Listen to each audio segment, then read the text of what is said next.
بسم الله الرحمن الرحيم. اهلا بكم في قناة زملكاوي. ازيكم يا شباب؟ عاملين ايه؟ يا رب تكونوا بخير وبصحة جيدة. النهاردة عندنا فيديو مهم جدا، فياريت لو عجبك الفيديو تعمل لايك وتشترك في القناة وتفعل زر الجرس علشان يوصلك كل جديد. المواضيع اللي احنا هنتكلم فيها النهاردة هي عامر حسين يفضح الاهلي، غرامة كهربا في مقابل عودة امام عاشور، مفاوضات الزمالك مع موسيماني. السلام عليكم. اول حاجة هنتكلم فيها النهاردة هو تعليق صغير بس كده على خسارة الاهلي امام سان داونز وتوديعه لبطولة دوري السوبر الافريقي. طبعا الاهلي ما خسرش المباراة دي وما خرجش من البطولة علشان سان داونز احسن منه، بس طبعا سان داونز كان احسن منه بالارقام ونسب الاستحواذ في المباراتين، سواء مباراة جنوب افريقيا او مباراة القاهرة، ولكن الاهلي خسر علشان لعب في الظروف الطبيعية، ماتش كل 4 أيام. ولكن في دوري أبطال أفريقيا الحاج عامر حسين بيقوم بدوره على أكمل وجه، وهو تأجيل المباريات المحلية للأهلي لأكتر عدد ممكن من المباريات، وبناء عليه الأهلي أكتر فريق في أفريقيا بيحصل على راحة وبيبقى كمان جاهز للمباريات الأفريقية. لا يوجد عنده جهد من المباريات المحلية، ما عندوش، ولكن جرب كده انك انت بتلعب الاهلي في مبارياته في الدوري بشكل طبيعي في مواعيدها بشكل طبيعي، وسيبه يلعب في افريقيا، وبعد كده وريني النتيجة هتبقى ايه. بعد ما يخلص دوري ابطال افريقيا هنبص ونلاقي حاجة مهمة جدا، الفريق اللي لعب امام الاهلي في النهائي لعب كل مبارياته المحلية كاملة ومفيش ولا مباراة او على الاقل كده واخد تأجيل مباراة او اي حاجة بتكون ناقصة متأجلة، بينما الاهلي بيتأجل له من 7 إلى 9 مباريات، وده اللي بيرجح كفة الأهلي في كل بطولة حققوا العدالة، وبعدها نقدر نتكلم ونشوف. أنا كمان عايز أقول حاجة مهمة جدا في السوبر الأفريقي ومفيش يعني عايز أتكلم على واحد مهم جدا اللي هو عامر حسين. عامر حسين شخص بيقعد على مكنة وبيفصل أحلى دوري وأجدع مؤجلات للأهلي. في الدوري الأفريقي الاهلي كان بيلعب ماتش كل 3 ايام، والاهلي كان بيلعب كمان العصر في الدوري الافريقي اللي هو كان خلصان دلوقتي. في مصر هو بيتحكم في توقيت لعبه ودايما بيلعب في الليل، بس كمان التحكيم الافريقي مفيش فيه البنا ولا عاشور ولا امين عمر. التحكيم في مصر مفهوش نزاهة ومفهوش عدل. عامر حسين هو اهم شخصية في النادي الاهلي، واهم في رأيي كمان انه هو اهم من الخطيب واهم من الادارة، لانه هو المحرك الاساسي في المنظومة الرياضية في النادي الاهلي.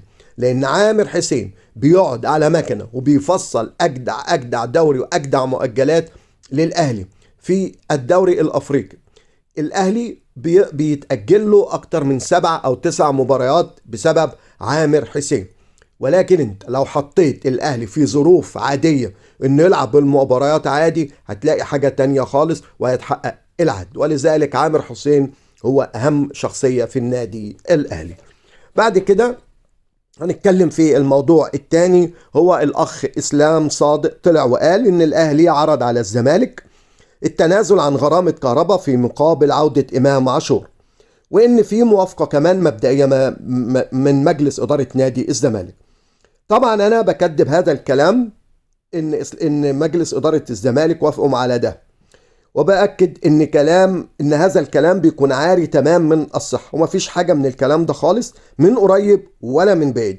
وحكايه التنازل عن غرامه كهرباء ده موضوع مقفول، يعني مقفول بالضبه والمفتاح، ولا نفكر فيه ابدا ولا حد يقدر يعرضه كمان علينا.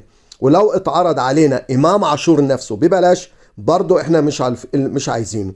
الفكرة ببساطة ان اسلام صادق حد قال له ارمي الكلمتين دول عشان نشوف رد فعل الناس في الزمالك هيكون ايه، وبعدين نبدأ نتكلم. اعتقد ان غضب جمهور الزمالك بالتصريحات ديت وضح تماما رد فعل الناس في الزمالك هيكون ايه. لو سألتني عن رأيي في هذا الخبر انا مش مقتنع تماما بهذا الخبر، لان الزمالك لا يستطيع ان يتنازل عن اموال كهرباء لانه مال عام ويتسأل فيه قانونيا كمان ادارة نادي الزمالك. حتى من ناحية الأهلي مش ممكن، لأن كمان الأهلي دفع من خزينته 4 مليون دولار في صفقة إمام عاشور، وهو ما يقدرش يسيبه مجانا كده. وفي رأيي الشخصي إن إمام عاشور أهم من كهربا مليون مرة في الوقت اللي احنا فيه ده. وكمان الأهلي قانونيا هيتساءل قانونيا لو تنازل عن إمام عاشور أو دفع غرامة كهربا، لأنه هو غير مسؤول. المشكلة الحقيقية إن غرامة كهربا هي مشكلة ما بين الزمالك وكهربا وليس الزمالك والأهلي. وطبعا أهمية إمام عاشور بالنسبة للأهلي زي ما أنا قلت أهم من كهربا مليون مرة. الموضوع الأخير اللي احنا هنتكلم فيه هو سيف زاهر. أكد كمان إن هناك في مفاوضات بين إدارة الزمالك الحالية وموسيماني من قبل الانتخابات، حيث بدأت القائمة في الحديث معه مع المدرب موسيماني. هو طلب من وقتها يعني من الإدارة انتظروا الانتخابات حتى تنتهي الانتخابات، وبعد كده نقدر ان احنا نتفاوض ونقدر كمان نتكلم عن الراتب الشهري. وقال كمان سيف زاهر ان موسيماني كان آخر تواصل معه عبر تطبيق الزوم، إلى ان الأمور لم تنتهي وهناك في كمان جولة جديدة. سيف زاهر كمان أكد ان هناك مفاوضات مع عدد من الأسماء الأخرى في حالة رحيل أوسوريو، وفكرة ان كمان المدرب الوطني ده خيار مرفوض تماما داخل الإدارة البيضاء حاليا، وان اهتمامهم دلوقتي بالمدرب الأجنبي.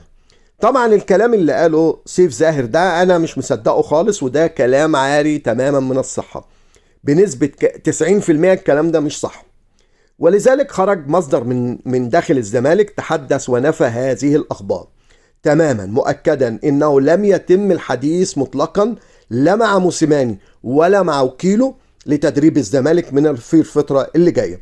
وأكد كمان المصدر ان الإدارة تدعم أوسوريو، ولا حديث عن فكرة تغيير الآن ليكون هناك تفاوض مع موسيماني، نافيا كل ما قيل عن لسان سيف زاهر. يعني انت عارف ان سيف زاهر ده شخص اولا يعني لا تثق فيه. يعني شوبير، الفرق ما بين شوبير وسيف زاهر ان شوبير واضح جدا في حواره، ممكن يقول لك الكلمه على طول في وشك، يقول لك كل اراءه في وشك. لكن سيف زاهر بيرمي دايما لئيم، يعني ميه من تحت، يعني حاجه كده ما تقدرش تمسكها. هو يرمي لك الكلمه وبيبقى لئيم فيها جدا. يعني لا تثق في سيف زاهر جدا في كل حواراته او اقواله اللي هو بيقول لك عليها. وبعدين لو انت بصيت لوشه هتشعر ان هو بيبي فيس كده، يعني الراجل عنده براءة وهو بيتكلم. ولكن سيف زاهر من اكتر الشخصيات اللئيمة، ودايما بيحط حاجات غير حقيقية علشان يخلي جمهور الزمالك ينشغل بالاحداث واللي هو فيها ومشاكله اللي هو، وينسوا موضوع الاهلي ودخل الزمالك دايما في مشاكل. ده بالنسبة في رأيي في سيف زاهر واللي دايما بيقوله والحاجات اللي هو بيطلع يقولها. ده يا جماعة بالنسبة للفيديو النهاردة. فيا ريت لو عجبك الفيديو تعمل لايك وتشترك في القناة وتفعل زر الجرس علشان يوصل لك كل جديد. والسلام عليكم ورحمة الله وبركاته.